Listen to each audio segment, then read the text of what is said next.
Hello students, कैसे हैं आप लोग। हम आशा करते हैं कि आप सभी स्वस्थ होंगे और पढ़ाई लिखाई कर रहे होंगे। तो आज ये जो गेटअप है ये इसलिए है क्योंकि हमको थोड़ा सा फीवर है, बहुत ज्यादा, वो ठंडी भी लग रही है। लेकिन हमने सोचा कि आपका टाइम व्यर्थ ना जाए, किसी दिन गैप ना हो, इसीलिए हमने सोचा कि लेक्चर क्या कर लिया जाए, बना लिया जाए। थोड़ा सा एनर्जी भी डाउन रहेगी आज, ठीक है, क्योंकि आज थोड़ा सा तबीयत हमारी क्या है, नासाज सी है। तो कोई बहुत ज्यादा दिक्कत है नहीं। वैसे भी हम लोग बहुत होले होले आराम आराम से पढ़ाई करते हैं, तो कोई दिक्कत वाली बात है नहीं, ठीक है। तो बस अब आगे बढ़ते हैं बिना समय को गंवाए हुए। फिर से एक बार आप सभी का वेलकम बैक। देखो, वेलकम बैक, ये है अपना वेलकम। और ये है अपना किस लेक्चर में अपन लोग क्या डिस्कस करने वाले हैं। लेक्चर में हम लोग डिस्कस करने वाले हैं सार्थक अंकों के बारे में। किसके बारे में? सार्थक अंक क्या होते हैं। संख्याओं के अंक गणित में सार्थक अंक तथा पूर्णांकन। पूर्णांकन बोले तो राउंडिंग। क्या करना है? राउंडिंग। ये जो पूर्णांकन है इसको हम लोग बोलते हैं राउंडिंग। क्या बोलते हैं? राउंडिंग। राउंडिंग, ठीक है। राउंडिंग के बारे में सीखने वाले हैं। अब कोई कोई बोल रहा होगा क्या होती है राउंडिंग, तो कोई दिक्कत वाली बात नहीं है, अपन लोग समझेंगे आज की राउंडिंग होती क्या है। संख्याओं के अंक गणित में सार्थक अंक, इसका क्या मतलब है? ये बहुत इंपॉर्टेंट टॉपिक है और आपके जीवन में काम आने वाला टॉपिक है, जो कि हम हमेशा बोलते हैं, बहुत जगह काम आएगा। इसका मतलब है दो या दो से अधिक सार्थक संख्याओं को हम लोग संख्याओं को जोड़ेंगे, भौतिक राशियों के मान को जोड़ेंगे, तो जो रिजल्ट आएगा, या जोड़ेंगे या घटाएंगे या गुणा करेंगे या भाग करेंगे, तो जो रिजल्ट आएगा उसमें कितने सार्थक अंक होंगे, यानी अंक गणित में खेलेंगे हम लोग। जोड़ेंगे, घटाएंगे, गुणा करेंगे और भाग करेंगे। उसके बाद जो हमारा एंड टॉपिक होने वाला है उसका क्या है? मापन में संभावित त्रुटियां। ठीक है। एक चीज और समझो कि एनसीईआरटी तो चल नहीं रही है, हम लोग की चल रही है एससी वर्मा सीरीज। क्या चल रही है? एससी वर्मा। इसमें देखो, यहाँ पे हमने एनसीईआरटी की वो कुछ चीजें हमने ली हैं जो आपके एससी वर्मा में नहीं है। लेकिन एचसी वर्मा का जो चैप्टर है, देखो ये चैप्टर है एचसी वर्मा का, ये क्या है? मापन की संभावित त्रुटियां एवं सार्थक अंक। ये है अध्याय नंबर 3। क्या है? अध्याय यानी चैप्टर नंबर 3। और चैप्टर नंबर 3 को अपन लोग पढ़ने वाले हैं। और आज ही चैप्टर नंबर 3 क्या हो जाएगा? खत्म हो जाएगा, ठीक है। अब देखो क्या है, चैप्टर का थोड़ा सा इंट्रोडक्शन देखते हैं कि चैप्टर की आखिर आवश्यकता ही क्यों पड़ी, सार्थक अंक, त्रुटियां, इन सब चीजों को हम लोगों को क्यों पढ़ना पड़ा। कह रहा है कि आप तो जानते हैं, देखो स्क्रीन पे जो कंटेंट लिखा है उसी को हम रीड कर रहे हैं। आप तो जानते हैं 12 इक्वल टू 12.0 बराबर 12.00। क्या कह रहा है? कह रहा है कि एक लिखा है, संख्या लिखी है 12, एक लिखी है 12.0, एक लिखी है 12.00। अरे ये तीनों 12 ही तो लिखे हैं, 12 ही तो लिखे हैं। पर यदि हम कहें कि हमारे लिए ये तीनों संख्याओं के मतलब अलग हैं, तो आपको आश्चर्य होगा। अगर आप नहीं जानते तो आपको आश्चर्य होगा, बिल्कुल होगा आश्चर्य, क्योंकि अभी आप लोग जानेंगे। कह रहे देखो, अगर कोई कहे कि ये कितना लिखा है, तुम कहोगे भैया 12 लिखा है। ये कितना लिखा है? ये भी 12 लिखा है। ये कितना लिखा है? ये भी 12 लिखा है। लेकिन इनके मतलब अलग अलग हैं। अगर भौतिकी में भौतिक राशियों के मान मापकर प्राप्त करते हैं, और मापने की प्रक्रिया उसकी शुद्धता को बताती है। देखो, हम लोग किसी भी चीज को मापते हैं, जैसे गेहूं लेने जाते हैं तो एक तराजू लेते हैं। तराजू में कहते हैं कि कोई कोई कोई जो चोर होता है वो तराजू को थोड़ा सा कम या ज्यादा किए रहता है, बटखरों को थोड़ा कम किया रहता है। वो तुमको जो भी सामान देगा, गेहूं या कुछ भी, वो तुमको कम देगा। लेकिन हम लोग जो भी चीज मापते हैं, वो मापन की यानी वो राशि है उसकी शुद्धता को दिखाती है कि तुमने नापा है। इसका मतलब है शुद्धता है कि 1 किलोग्राम है, थोड़ा बहुत कम ज्यादा हो सकता है। वो हम लोग त्रुटि के बारे में पढ़ेंगे। लेकिन यहाँ जो संख्या है इनके मतलब अलग अलग क्यों है? इसका मतलब है, जैसे मान लो हम लोग इस चीज को माप रहे हैं मीटर में। किसमें माप रहे हैं? मीटर में। तो 12 लिखा है। अब हम लोग इस चीज को सेंटीमीटर में नाप सकते, क्योंकि दशमलव में कोई चीज है ही नहीं। भाई 12 लिखा है तो 12 तो 12 ही लिखा है। इसलिए इसमें सिर्फ हम लोग मीटर में माप सकते हैं। 12.0 का मतलब है कि अपन लोग सेंटीमीटर में भी माप सकते हैं। और 12.00 का मतलब है कि हम लोग मिलीमीटर तक भी क्या कर सकते हैं? माप सकते हैं। तो देखो, 0.00 बढ़ने से क्या बढ़ गई? शुद्धता बढ़ गई। और शुद्धता बढ़ गई इसका मतलब क्या है? कि सार्थक अंकों की संख्या बढ़ गई। अगर हम लोग इस टॉपिक को बिना समझे अगर बोले कि 12 के अंदर हमारे 2 सार्थक अंक हैं, 12.0 के अंदर हमारे 3 सार्थक अंक हैं, और 12.00 के अंदर अपने कितने हैं? 4 सार्थक अंक हैं, तो अपन को कोई टेंशन लेने की जरूरत नहीं है। सिर्फ ये संख्याएं क्या है, अलग अलग शुद्धता को दिखा रही है, इनके अल्पतमांक अलग अलग है। क्या चीज अलग अलग है, अल्पतमांक। अभी देखेंगे अल्पतमांक क्या होता है। अब कहोगे क्या फर्क पड़ता है कि ये सब पॉइंट की चीजों को ले ले, जैसे समझना ध्यान से। अगर हम लोग देखें कि अगर लिखा है कहीं पे 1 सेकंड, क्या लिखा है, 1 सेकंड, कहीं पे लिखा है 1.0 सेकंड, इसका मतलब है कि हम लोग 0.1 सेकंड तक भी मापन को कर सकते हैं। अगर कहीं पे लिखा है 1.00 सेकंड, इसका मतलब है अपन लोग 0.01 सेकंड तक भी क्या कर सकते हैं, मापन कर सकते हैं। दशमलव के बाद जीरो आने की ये बहुत ज्यादा क्या है, मतलब है। अब कहोगे इतने इतने डीप में कौन जा रहा है, तो इसकी आवश्यकता क्यों पड़ी, समझो। 1984 में लॉस एंजलिस में एक ओलंपिक खेल हुआ था, जहां पे हमारी जो धावक थी, जो रनर थी, पीटी उषा। पीटी उषा सिर्फ और सिर्फ 0.01 सेकंड से मेडल लेने से यानी चूक गई थी। कितना समय, 0.01 सेकंड। तो सोचो कि 1 सेकंड नहीं, 1 सेकंड का भी वो 100वां हिस्सा से चूक गई थी। सोचो कितना मतलब उनको दुखी हुआ हो। एक होता है कि 1 सेकंड पीछे तुम थे, नहीं, 1 सेकंड के 100वें हिस्से पीछे तुम, 0.01 सेकंड ओनली। पीटी उषा अपनी महान है। सोचो 0.01 सेकंड से ये क्या हो गई थी, गोल्ड मेडल लेने से क्या हो गई थी, चूक गई थी। ठीक है, चलो आगे बढ़ते हैं। ये तो अपनी इंफॉर्मेशन ऐसी थी। सार्थक अंक, यहां से चैप्टर की शुरुआत होती है हमारी सार्थक अंक की। जब हम किसी राशि के मान को लिखते हैं तो उसमें अंकों की संख्या उस मान की संभावित अशुद्धि के साथ लिखते हैं। बिल्कुल सीधी सी बात है कि जब भी हम लोग किसी चीज के मापन को करते हैं तो उसमें जो संभावित अशुद्धि है उसके साथ उसको हम लोग लिखते हैं। उस मापन की शुद्धता को प्रदर्शित करने वाले अंकों को सार्थक अंक कहते हैं। अब कोई भी चीज हम अपन लोग लिख रहे हैं, जैसे मान लो कोई चीज हम लोगों ने तौली और निकली 12.3 किलोग्राम। ठीक है, अपन लोगों ने किसी चीज को तौला, वो लिखी 12.3 किलोग्राम। क्या पता वो 12.301 किलोग्राम हो, क्या हो भाई, हो सकता है, हो सकता नहीं भाई, 0.001 किलोग्राम ज्यादा होगी तो हम लोग माप ही नहीं पा रहे उस चीज को। तो ये जो चीज लिखी है अपन लोगों ने किसी चीज को मापा है, इसमें लिखा है 12.3 किलोग्राम, इसमें हम लोगों ने अशुद्धि भी लिखी है और शुद्धि भी लिखी है। लेकिन चूंकि हम लोग 0.3 सेकंड तक भी, 0.3 तक भी माप सके, है कि नहीं, ग्राम में भी इसको क्या कर सके, माप सके। इसका मतलब क्या है कि इसकी जो शुद्धता भी तो दिखा रहा है ना ये। भाई कोई आके कह दे कि 10 किलो है, तुमको नहीं, ये 10 किलो नहीं है, 12.3 किलो है। ये कितना है, 12.3। वो ग्राम में ही इधर उधर है, ग्राम में ही अशुद्धि है, लेकिन ज्यादा कोई बहुत बड़ी अशुद्धि नहीं है, तो ये शुद्ध भी है, तो इसकी शुद्धता भी है। उन इसकी शुद्धता को जो बताएगा उसे कहा जाएगा सार्थक अंक। किसी भी मापन की शुद्धता को व्यक्त करने वाले अंक क्या कहलाते हैं, सार्थक अंक कहलाते हैं। अब इस मापन ने इसकी शुद्धता को दिखाया है और इसमें 3 अंक है, 12.3, यानी एक 1 है, एक 2 है, एक 3 है, तो इसके 3 सार्थक अंक है। इसमें कितने हैं, 3 सार्थक अंक।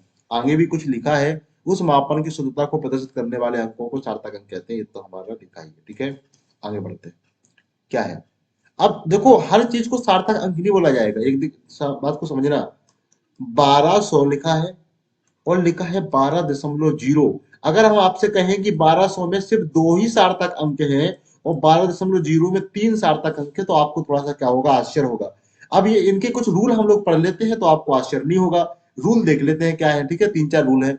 कह रहा सभी गैर शून्य अंक सार्थक होते हैं। शून्य को अगर तुम छोड़ दो तो कोई संख्या लिखी, जैसे 1 2 3 4 5 6 7 8 और 9, इनके अलावा तो कोई गणित में अंक नहीं होते। भाई 1 से लेके 9 के अलावा कौन सा अंक होता है, कहोगे 0 होता है। 0 को छोड़ के बाकी सब अंक कहलाएंगे गैर शून्य। क्या कहलाएंगे, देखो गैर शून्य कहलाएंगे। क्या कहलाएंगे, गैर शून्य। और 0 को छोड़ के जितने भी गैर शून्य अंक हैं, अगर वो किसी संख्या के अंदर आ रहे हैं तो वो सारे के सारे सार्थक अंक होंगे। क्या होंगे, जैसे लिखा है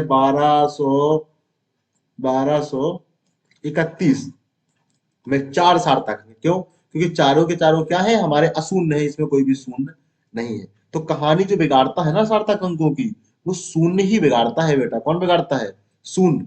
तो ये तो समझ में आ गई कि अगर शून्य नहीं है कोई भी अंक है, वो सारे के सारे अंक सार्थक अंक होंगे। दूसरा आ गया, एक पहला वाला तो हम लोग पढ़ चुके हैं, दूसरा है प्रथम गैर शून्य अंक के पहले आने वाले सभी शून्य सार्थक नहीं होते हैं। अगर कोई ऐसी संख्या लिखी है, चाहे वो दशमलव में लिखी, जैसे लिखा 0. 00312 या एक लिखा है 0000123 बात को समझना। अब ये संख्या शुरुआत हो रही है, यहां लिखा है 0.00 लिखा है कि नहीं लिखा है। पहला गैर शून्य अंक क्या है, पहला गैर शून्य अंक है 3। कह रहा है पहले कोई भी संख्या हो, चाहे उसमें दशमलव लगा हो या दशमलव ना लगा हो, अगर इस पॉइंट में अगर जोड़ना है तो आप ये भी लिख सकते हो कि दशमलव की स्थिति का कोई प्रभाव नहीं पड़ेगा। अब जो तुमको पहले वाला अंक मिला है उसके पहले जितने भी शून्य हैं वो सारे के सारे क्या होंगे, सार्थक अंक नहीं होंगे, कोई भी उनमें से सार्थक अंक नहीं होगा। काउंटिंग वहीं से शुरू होगी जहां से तुम्हें पहला अंक मिलेगा गैर शून्य। पहला अंक यहाँ पे 3 मिला है क्योंकि यहाँ दशमलव लगा है, दशमलव के बाद के जीरो सार्थक होते नहीं, ऐसे हमने नहीं बोला कि दशमलव के बाद के शून्य के सार्थक होते हैं। लेकिन काउंटिंग तब शुरू होगी जब तुम्हें पहला गैर शून्य मिल गया। पहला गैर शून्य तुमको मिल गया 3, तो 3 के पहले के जितने भी जीरो हैं वो कोई भी सार्थक नहीं होंगे। इसमें 3 सार्थक अंक है, 3, 1 और 2। ठीक है, ये क्या है, 000 दशमलव लगा हो या ना लगा हो, पहला गैर शून्य अंक है हमारा 1। 1 के पहले जितने भी जीरो आएंगे ये सारे के सारे हमारे सार्थक नहीं होंगे। ऐसे भी लिख सकते थे, किसी संख्या के प्रारंभ में आने वाले शून्य सार्थक अंक नहीं होते हैं। ठीक है, आगे बढ़ते हैं। आगे आगे बढ़ते हैं, देखते हैं क्या है। लिखा है दो गैर शून्य अंक के मध्य आने वाले राजस्थानी लोग हो जाएंगे खुश। ठीक है, कह रहा है कि एक एक एक जोक हम एक वीडियो देख रहे थे, वो आड़ी वाड़ी कैसे बोलते हैं, आड़ी वाड़ी छोटा सा तो बड़ा अच्छा लगता है उसमें। ठीक है, दो गैर शून्य अंक के मध्य आने वाले शून्य सार्थक नहीं होते हैं। एक अपना और बोलते हैं, सार्थक नहीं होते हैं, मुझे फर्क नहीं पड़ता कि दुनिया मेरे बारे में क्या बोलती है, ऐसे है ना। लेकिन वो भी वेरी वेरी क्यूट है कि नहीं, इस समय उसके ऊपर बड़ा दिक्कतें चल रही हैं, थोड़ा सा लोग उसको बड़ा जलील कर रहे हैं, लेकिन हमें बड़ा अच्छा लगता है, बड़ा क्यूट लगता है, एकदम भगवान की भक्ति की बात करता है कि नहीं, एक अच्छी पॉजिटिव वाइब आती है उससे। ये बोलता है, मुझे फर्क नहीं पड़ता कि जमाना मेरे बारे में क्या बोलता है, बस मुझे हमारा कान्हा अपना बोलता है, ऐसे ऐसे बोलता है वो। ठीक है, दो गैर शून्य अंक के मध्य आने वाले शून्य सार्थक होते हैं। अब तुम कोई भी दो गैर शून्य ले लो, जैसे हमने एक संख्या ले ली, जैसे हमने एक संख्या ले ली 3.00123। ठीक है, अगर तुम्हारे दो गैर शून्य अंक है, दशमलव कहाँ लगा है इससे फर्क नहीं पड़ने वाला है। ठीक है, मुझे फर्क नहीं पड़ता देखो, दो गैर शून्य अंक 3 और 1, भाई दोनों गैर शून्य तो है, गैर शून्य के बीच में दो जीरो आ रहे हैं, ये दोनों के दोनों जीरो सार्थक होंगे। समझो बात को, दो गैर शून्य अंक के बीच में आने वाले सारे के सारे अंक सार्थक होते हैं, इसमें अपन को सोचना ही नहीं है भाई। ऐसे लिखा है 3 0 0 0 0 0 और यहाँ लिखा है 3, भाई इसके बीच में ये सारे के सारे शून्य सार्थक है, क्यों, क्योंकि ये भी गैर शून्य है, ये भी गैर शून्य है। गैर शून्य के बीच में आने वाले सारे के सारे शून्य क्या होते हैं, सार्थक होते हैं। ऐसे लिखा है कहीं पे 30.0012। देखो ये तीनों के तीनों अंक क्या होंगे, सार्थक हुए, क्यों, 3 भी गैर शून्य है, 1 भी गैर शून्य है। दो गैर शून्य के बीच में आने वाले शून्य क्या होते हैं, सार्थक होते हैं। दशमलव की स्थिति का कोई प्रभाव नहीं पड़ता। क्या बोल रहा है, दशमलव की स्थिति का कोई प्रभाव नहीं पड़ता, मुझे फर्क नहीं पड़ता चलो आगे बढ़ते हैं, आगे बढ़ते हैं और देखते हैं क्या हो रही है कहानी। कहानी चल रही है कि सार्थक अंकों को निर्धारित करने के कुछ नियम है। नंबर 4, किसी अंक के दाईं ओर या अंत में आने वाले शून्य सार्थक होते हैं यदि वह दशमलव के दाईं ओर हो। समझो, अगर कहीं पे भी लिखा है, जैसे हमने पहला ही एग्जांपल लिया था कि 12.0 12 में दो सार्थक अंक हैं और 12.0 में 3 सार्थक अंक हैं, 12.00 में 4 सार्थक अंक है। क्यों, क्योंकि दशमलव के बाद जो जीरो आ रहे हैं वो जीरो सार्थक होंगे, दशमलव से अंत में आ रहे हैं। लेकिन अगर इसके बाद क्या पता कोई और रूल लिखा हो, और क्या पता कोई और रूल लिखा हो। ठीक है, अभी इसमें ये वाला कोई रूल हमारा नहीं लिखा है। ठीक है, अभी चलो देखते हैं, इसमें देखते हैं। देखो इसमें क्या है, अगर जैसे लिखा है 1200, अगर इस रूल को भी आपको इन्वॉल्व करना है तो कर लो। ठीक है, अगर दशमलव के बाद जीरो नहीं है, अगर ऐसे कोई संख्या लिखी है तो यहाँ जो अंत में जो जीरो आएंगे ये हमारे सार्थक नहीं होते हैं। यानी 1200 में भी कितने हैं, 2 ही सार्थक अंक हैं, और 12,000 में भी कितने हैं, सिर्फ 2 ही सार्थक अंक हैं। अगर दशमलव नहीं लगा है इनके पहले तो वो अंत वाले जीरो क्या होंगे, सार्थक नहीं होंगे। तो इस पॉइंट को लिख लेना, ये वाला पॉइंट नहीं लिखा है, इस पॉइंट को क्या कर लेना, लिख लेना। और पांचवा पॉइंट देखो, पांचवा पॉइंट क्या कह रहा है, स्टार्ट हो गया। बहुत सही, बहुत सही, आराम से इसको रखा। चलो देखो, कह रहा वस्तुओं की गिनती जैसे 2 गेंदें 10 अंडे में सार्थक अंकों की संख्या क्या होती है, अनंत होती है। क्या होती है, अनंत। अब भाई अगर तुम लोग देखो ध्यान से, तुम गिनती कर रहे हो, काउंट कर रहे हो, मान लो गेंद गिन रहे हो, 1 गेंद, 2 गेंद, 3 गेंद, 4 गेंद, 5 गेंद। अब 5 गेंद बोल दिए तुमने, नाप के बोल दिया कि ये 5 गेंद है, तो फिर वो फिक्स हो गई ना कि 5 गेंद है, उसकी शुद्धता भी फिक्स हो गई। अब कोई आकर के उसको ये नहीं बोल सकता कि ये 5.2 गेंद, नहीं, गेंद में ऐसी अशुद्धता होती नहीं। जिसकी शुद्धता ही इतनी प्योर है, एकदम प्योर है, उसके लिए सार्थक अंकों की संख्या क्या होगी, इनफाइनाइटी तो होगी, अनंत होगी। भाई उसकी शुद्धता को कोई क्या दिखाएगा, शुद्धता को दिखाते कि इसमें 2 अंक हैं, 3 अंक हैं, 4 अंक हैं। जिसकी शुद्धता इतनी प्योर है तो उसकी क्या हो जाएगी, सार्थक अंकों की संख्या क्या हो जाएगी, उसके लिए अनंत हो जाएगी। अगर किसी चीज की तुम काउंटिंग कर रहे हो, उस काउंटिंग के लिए जो सार्थक अंक होते हैं वो क्या होते हैं, अनंत होते हैं। क्या होते हैं, अनंत। चलो आगे बढ़ते हैं, ठीक है। पूर्णांकन पे आते हैं, राउंडिंग पे आते हैं। किस पे आते हैं, rounding. What is rounding, rounding कि राउंडिंग क्या है, ठीक है। हेलो, हेलो, हाँ बोलिए।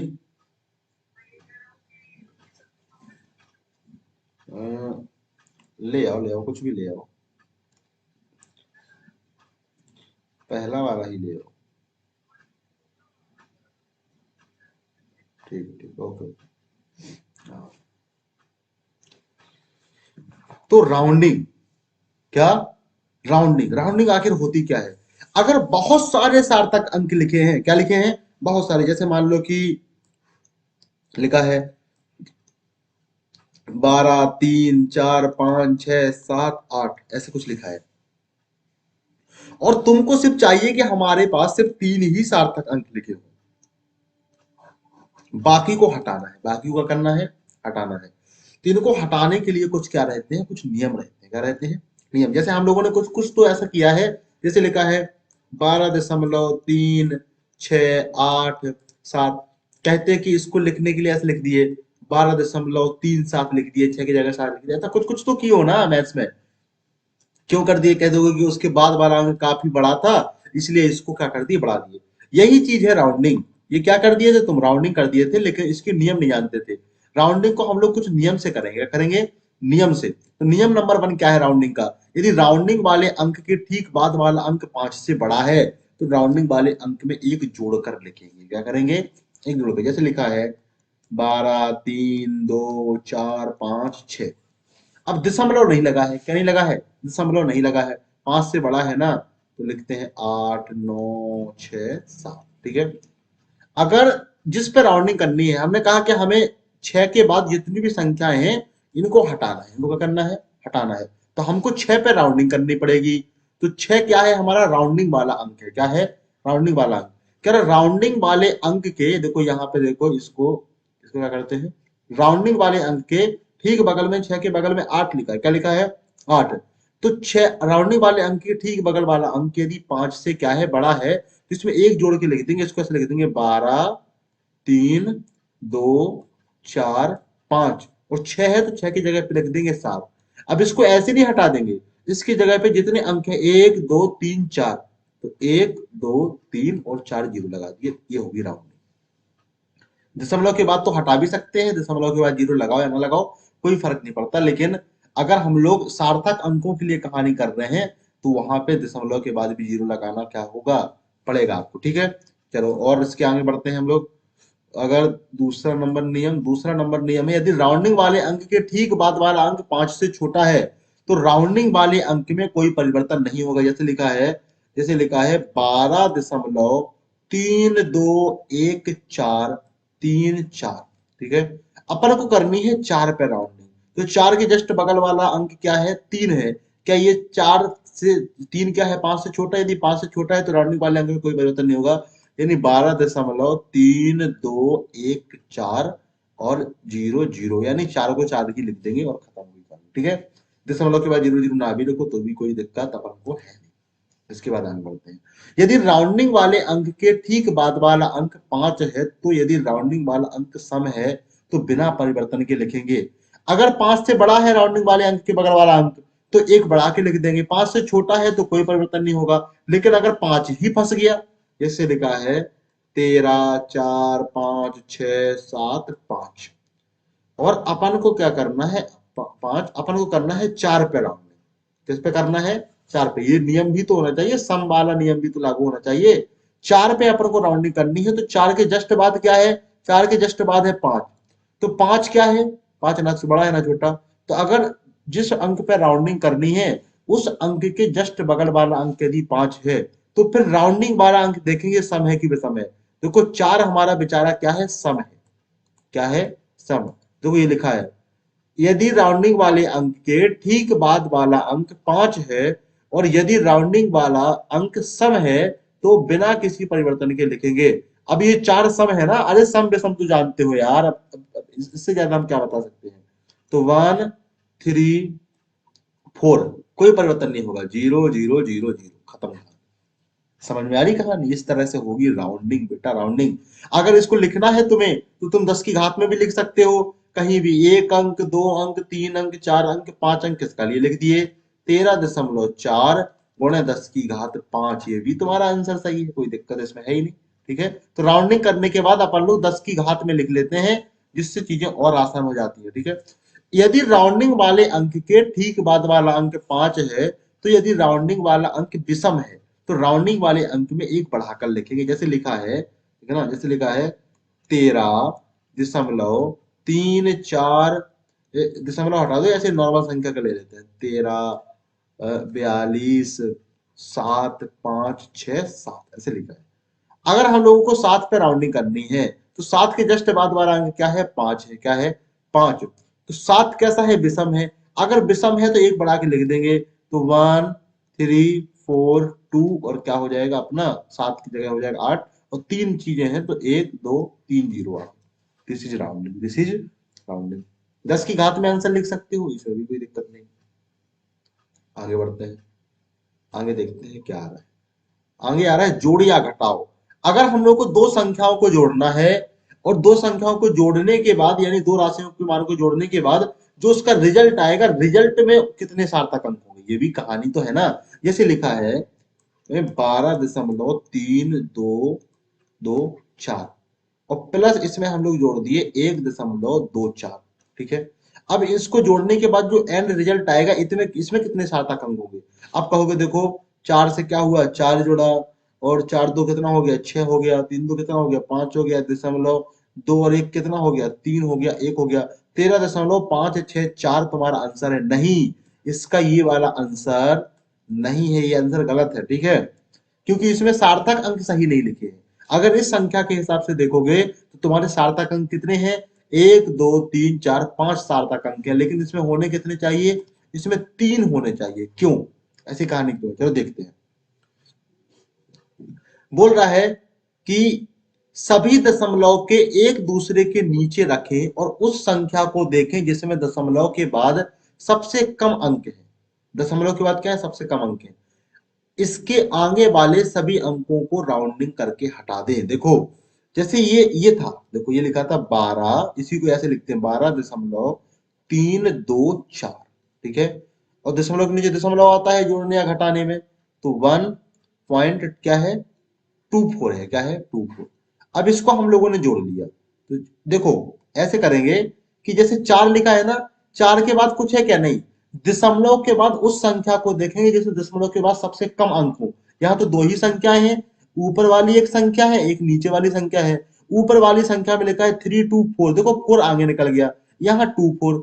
जो जो हमारा स्तंभ है, लास्ट स्तंभ वो ये है, कह रहा उसके बाद चीजों को हटा देंगे।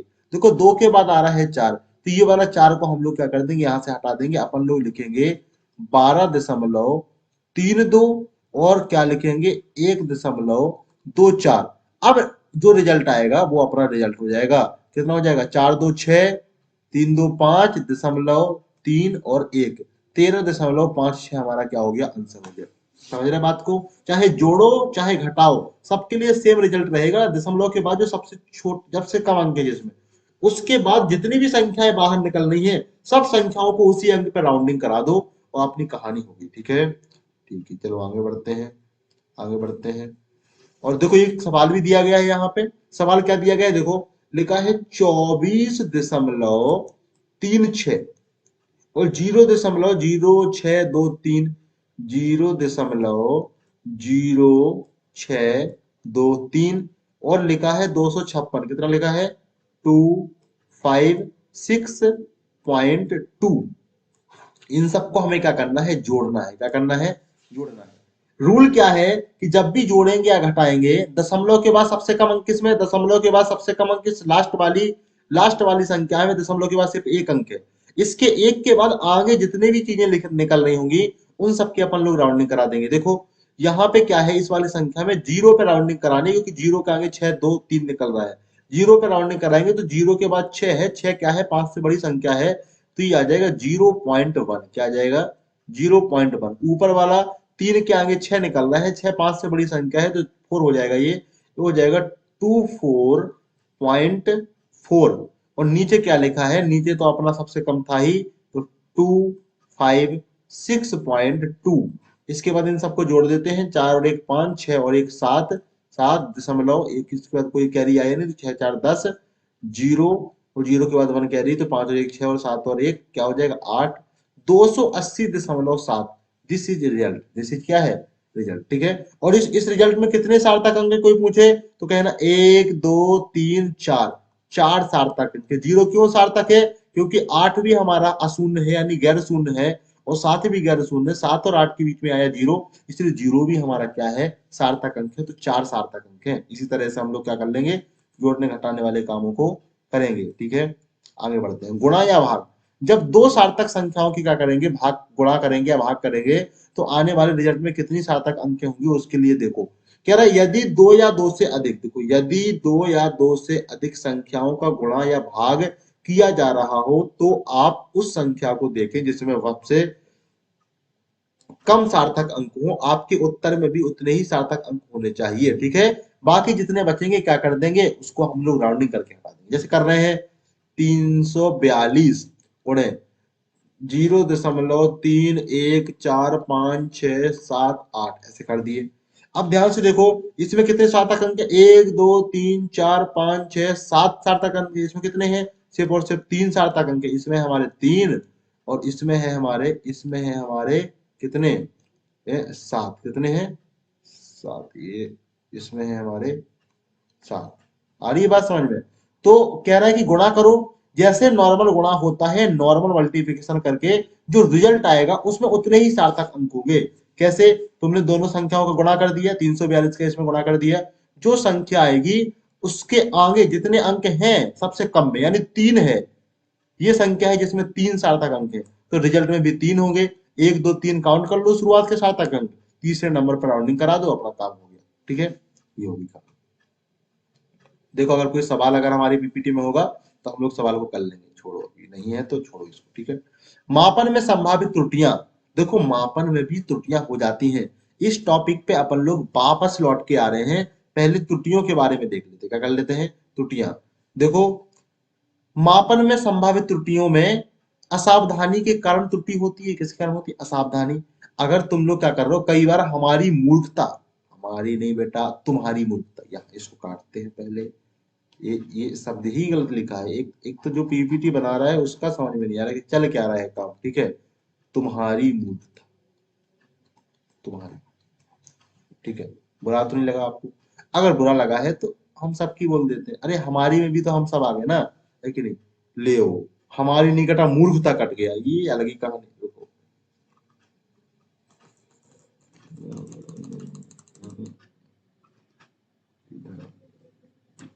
तो, तो,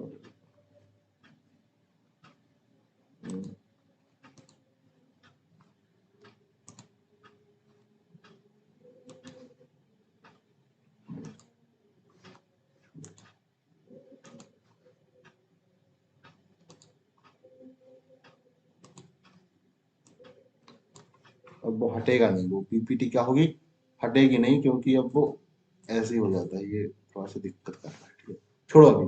यहाँ दिख रहा है ना, ये इसको इसको इस चीज को तुम लोग इग्नोर करो। यहाँ देखो लिखा है, कह रहा कई बार हमारी मूर्खता के कारण त्रुटि हो जाती है। उपाय क्या है इसका? मूर्खता के कारण कोई त्रुटि हो गई, गलती तुम्हारी, कोई गलती तुमने कर दी, इससे त्रुटि हो गई।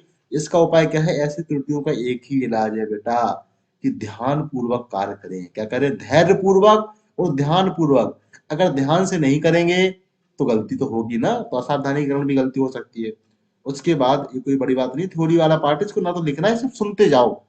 इसको कोई लिखने उखने की कोई आवश्यकता है नहीं रहती। ठीक है, कह रहा है व्यवस्थित प्रकार की त्रुटि, जब मापक यंत्र में ही छोटी सी निश्चित गलती हो तो हम कितनी भी सावधानी से माप ले, व्यवस्थित प्रकार की त्रुटि होगी ही होगी। सोचना, तुम लाए हो 15 सेंटीमीटर की कोई चीज, और 15 सेंटीमीटर की जो फीता था तुम्हारा, वो 14 सेंटीमीटर का है, तुमको पता ही नहीं है कि 1 सेंटीमीटर उसमें कम है। अब तुम कितने भी अच्छे से नापो, रख रख के नापो, वो 15 सेंटीमीटर तो 14 ही सेंटीमीटर का मापा जाएगा ना। ऐसे एक बढ़िया एग्जाम्पल है, कह रहा है कि मीटर, एम्पियर मीटर धारा को नाप रहा है। अब उसमें एम्पियर मीटर की जो सुई है, जब 0 पे होनी चाहिए वो 0.1 पे है, जब वो 4 पे होती है वो 4.1 पे होती है, 5 पे होती है 5.1 पे होती है। यानी वो व्यवस्थित प्रकार की त्रुटि है, जो कि मापक यंत्र में ही गलती है। मापक यंत्र ही क्या है, खराब है या कुछ भी है, फिक्स है, उसमें कोई गलती। इसलिए वो क्या होता है, जैसे जैसे कुछ लोग चोरी करते हैं ना इलेक्ट्रिक कांटे से, इलेक्ट्रिक कांटे में वो फिक्स कर देते हैं कि 1 किलो क्या होगा एक्स्ट्रा जो है कम दिखाएगा। अगर तुम मान लो 6 किलो रखोगे 5 किलो दिखाएगा, 8 किलो रखोगे 7 किलो दिखाएगा, वो उसमें सेट कर देते हैं। उसमें भी व्यवस्थित प्रकार की त्रुटि है वो, क्योंकि मापक यंत्र में एक निश्चित त्रुटि व्यवस्थित प्रकार की त्रुटि कहलाती है। इसका उपाय क्या है?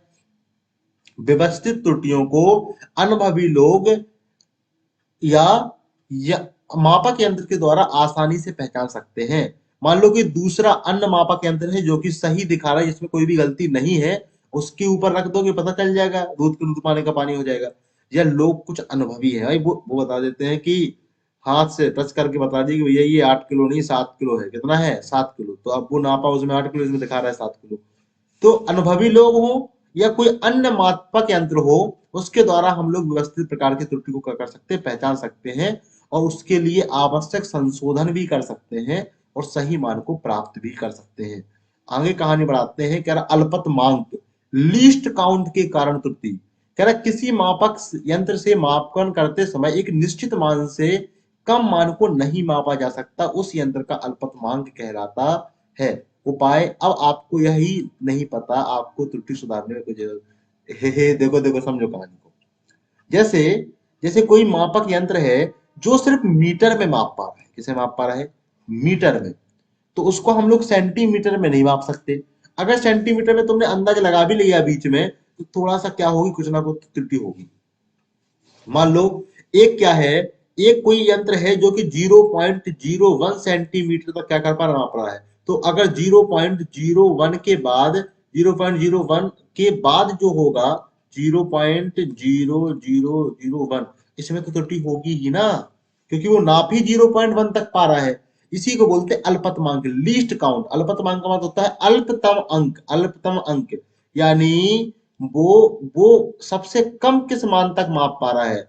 क्या पता वो सेंटीमीटर तक माप पा रहा है, फिर मिलीमीटर कैसे मापोगे? तो मिलीमीटर में तो दिक्कत होगी ना बेटा, इसीलिए। ठीक है, अब वो ये कह रहा है कि आपको अगर पता ही नहीं है, तुम्हें पता भी नहीं चल पाएगा, तुमने तो सेंटीमीटर में माप लिया, अब मिलीमीटर में गलती है कि नहीं ये तुम्हें पता नहीं है। जब तुम्हें पता ही नहीं है तो उसकी गलती को सुधारने की कोई जरूरत आपको है नहीं। ठीक है, यादृच्छिक पे चलते हैं। किस पे चलते हैं?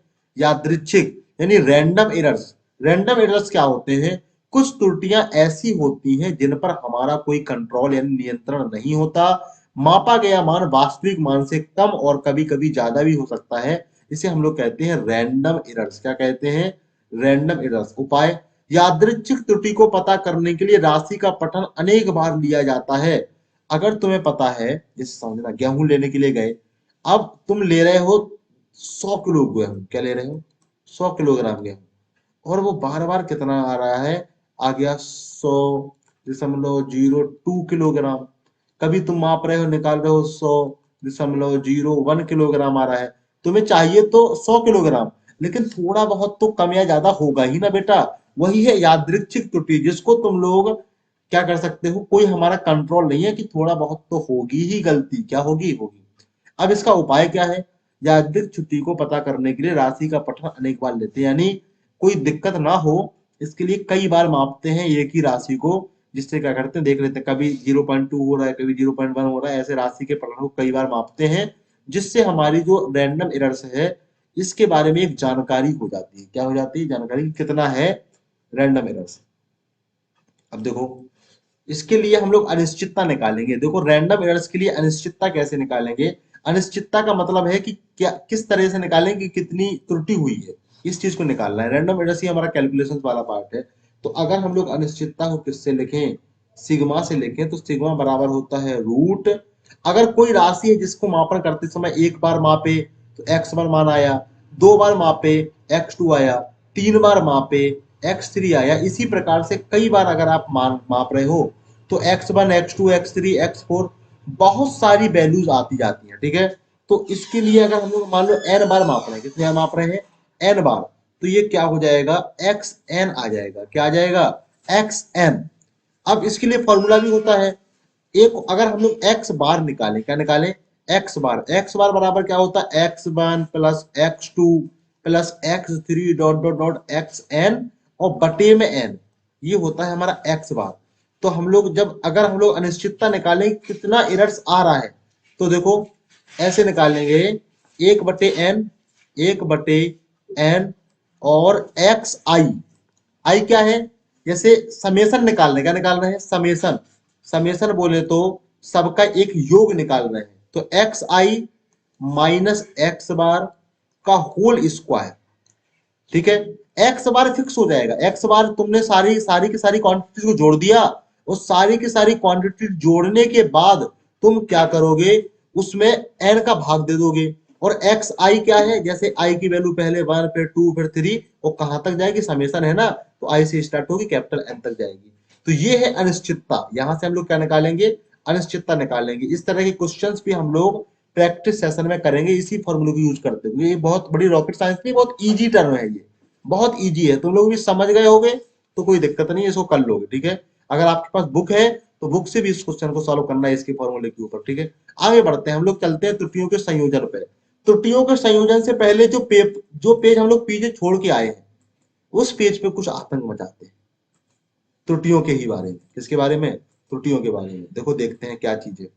ये जो पेज हम लोग तोड़ के गए, छोड़ के गए थे कि मापन में संभावित त्रुटियां, जहां से क्वेश्चन बनेंगे, क्वेश्चन ये बनेंगे कि बताओ ये चीज है, इसकी बताओ आपेक्षिक त्रुटि, क्या बताओ, आपेक्षिक त्रुटि किसी राशि की, किसी राशि में त्रुटि दी गई होगी इतने परसेंट या कुछ भी, कुछ एक चीज तो दी गई होगी, कहेगा बताओ आपेक्षिक त्रुटि, या तुमसे पूछेगा प्रतिशत त्रुटि, क्या पूछेगा, प्रतिशत त्रुटि। अब कैसे निकालोगे, मान लो कोई भौतिक राशि है x, और भौतिक राशि में त्रुटि हो रही है डेल्टा x की, ठीक है।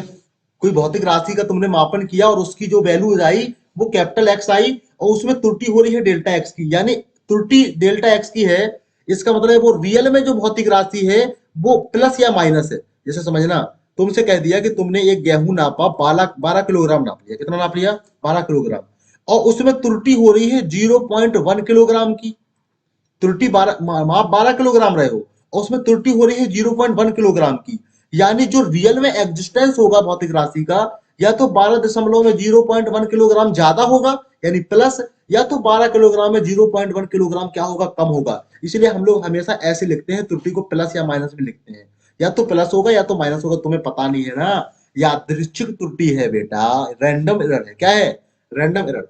अब आपेक्षिक त्रुटि क्या होती है, सिंपल सी कहानी, कोई भौतिक राशि x है और उसमें एरर हुआ है डेल्टा x का, तो डेल्टा x बटे x आपेक्षिक त्रुटि, खत्म कहानी, शुरू होते ही बात खत्म हो गई।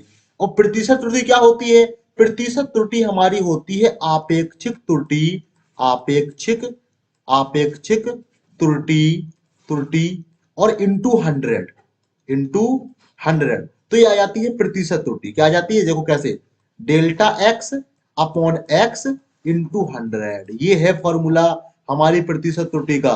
Practice session, waiting for the practice session, practice session का आपको क्या करना है, इंतजार करना है।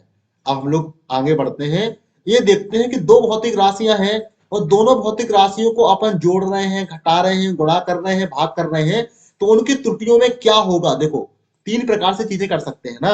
एक भौतिक राशि है, उसमें संकलन या व्यकलन की त्रुटि।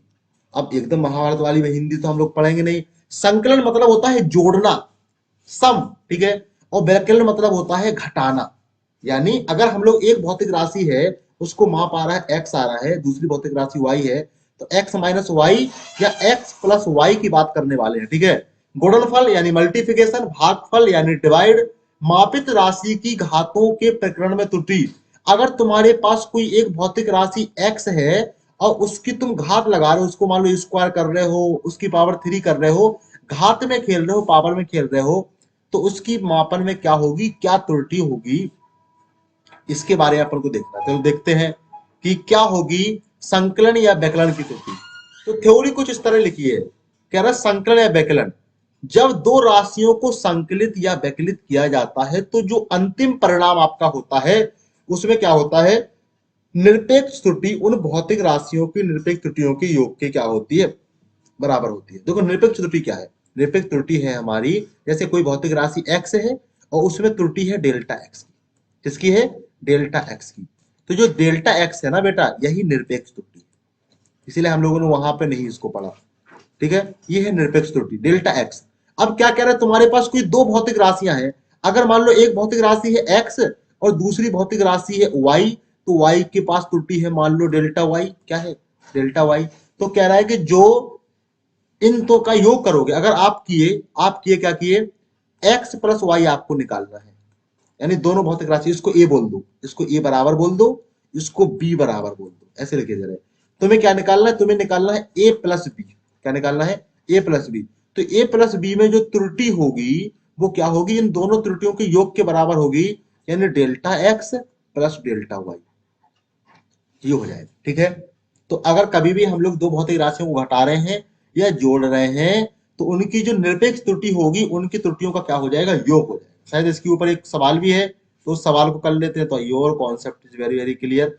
कह रहा है कि देखो एक तापमान दिया गया है T1, क्या दिया गया है, तापमान T1 दिया गया है 20 डिग्री सेल्सियस और प्लस माइनस 0.5 डिग्री सेल्सियस, ठीक है। ये त्रुटि है 0.5 डिग्री सेल्सियस की। और T2 बराबर क्या दिया गया है, 50 डिग्री सेल्सियस और प्लस माइनस 0.5 डिग्री सेल्सियस। और आपको निकालना है T1 प्लस T2 निकालना है कि त्रुटि क्या होगी, T1 प्लस T2 की त्रुटि क्या होगी। अब हम तो जानते हैं कि दो राशियां हैं, दो राशियों को जोड़ रहे हैं, उनकी त्रुटियों का योग होगा उनके सम का त्रुटि। तो 0.5 इसमें था, 0.5 इसमें था, 0.5 प्लस 0.5 होगा हमारी अंतिम त्रुटि। 0.5 कितना हो जाएगा, 5 5 10, 1 हो जाएगा। कितना हो जाएगा, 1 डिग्री सेल्सियस क्या हो गया अपना, त्रुटि हो गई। किसी को दिक्कत, इसमें कोई दिक्कत होगी नहीं, तो वेरी वेरी इजी बात थी, ठीक है। आगे बढ़ते हैं। कह रहा है गुणनफल या भागफल की त्रुटि क्या है, जब दो राशियों को गुणा या भाग करवाया जाता है तो प्राप्त परिणाम में आपेक्षिक त्रुटि उन गुणांकों या भाजकों की आपेक्षिक त्रुटि का योग होता है। देखो क्या है ये कहानी, जैसे एक भौतिक राशि है a और उसका जो परिमाण है वो a है, और प्लस माइनस हम लोग लिखे दे रहे हैं डेल्टा a क्या है, उसमें त्रुटि है, ठीक है। एक दूसरी राशि है v, उसका क्या है b और प्लस माइनस डेल्टा b, ठीक है, उसकी त्रुटि है। अगर हम लोग इनको गुणा कर रहे हैं, अगर एक राशि a इंटू बी निकाल रहे हैं, तो इनकी त्रुटियों में क्या होगा, त्रुटियों में, तो इनकी जो त्रुटियां होंगी, जो a इंटू बी में जो त्रुटि आएगी, वो त्रुटि इनकी आपेक्षिक त्रुटियों की योग के बराबर आएगी। अब a की आपेक्षिक त्रुटि क्या है, a की आपेक्षिक त्रुटि होती है डेल्टा a बटे a, अभी अभी सीख के आए ना आपेक्षिक त्रुटि, और प्लस डेल्टा b बटे b, ये है आपेक्षिक त्रुटियों का योग। क्या है, आपेक्षिक त्रुटियों का योग। अगर ए की त्रुटि क्या है, निरपेक्ष त्रुटि डेल्टा ए है, तो उसकी आपेक्षिक त्रुटि क्या होगी, डेल्टा ए बटे ए। तो दोनों दोनों जिनका गुणा हो रहा है उनका क्या हो जाएगा, आपेक्षिक त्रुटियों का योग हो जाएगा। चाहे ऐसे ही नहीं, गुणा ही नहीं, सिर्फ भाग भी हो रहा है, लिखा है ए अपॉन बी लिखा है, तब भी क्या हो जाएगा, डेल्टा ए बटे ए प्लस डेल्टा बी बटे बी। कोई दिक्कत इसमें, कोई दिक्कत नहीं। चलो आगे बढ़ते हैं, आगे बढ़ते हैं। इनके ऊपर सब सवाल करेंगे तो पूरा पूरा अपन को समझ में आने वाला है, कोई टेंशन की जरूरत है नहीं। कह रहा है मापित राशि की घातों के प्रकरण की त्रुटि। जिन राशि की घात जितनी होती है आपेक्ष त्रुटि उतनी गुनी हो जाती है। जैसे समझना, जैसे लिखा है एक राशि ए बराबर लिखी है ए और उसकी निरपेक्ष त्रुटि है डेल्टा ए। क्या है? Delta A. अगर हमने कहा कि ए की पावर 3 के लिए त्रुटि क्या होगी, तो देखो ए के लिए क्या हो जाएगी, आपेक्षिक त्रुटि की उतनी गुनी। आपेक्षिक त्रुटि क्या होगी इसकी, ए की आपेक्षिक त्रुटि क्या होगी, डेल्टा ए बटे ए। होगी कि नहीं होगी? उतनी गुनी, यानी पावर अगर 3 है तो गुणा 3, यानी 3 डेल्टा ए बटे ए हो जाएगी। अगर तो इसके लिए फॉर्मूला भी आ गया, अगर ए की पावर एन कर रहे हो तो इसकी आपेक्षिक त्रुटि का एन गुना, यानी एन इंटू डेल्टा ए बटे ए। ये है कॉन्सेप्ट, ठीक है ना? कोई दिक्कत इसमें? कोई दिक्कत नहीं। अब हम लोग आगे बढ़ते हैं, आगे बढ़ते हैं और देखते हैं क्या है कहानी। कहानी क्या चल रही। थैंक यू आ गया, क्या आ गया? Thank you. तो वेरी वेरी थैंक यू, आप सभी का बहुत बहुत धन्यवाद इतना वीडियो देखने के लिए। और this is very very basic, और कल से जो स्टार्ट होने वाला है तो बहुत, इसके बाद प्रैक्टिस सेशन हो जाएगा इस चैप्टर का, उसके बाद मैथमेटिक्स आपकी स्टार्ट होने वाली है। और मैथमेटिक्स जो पूरी फिजिक्स में काम आएगी, अवकलन, समाकलन, सदिश, वेक्टर, सारी की सारी चीजें आपकी बहुत बहुत इंपॉर्टेंट है, ठीक है? तो पढ़ाई लिखाई करते रहो, बने रहो एलडी स्टडी के साथ, ठीक है? Okay, bye bye.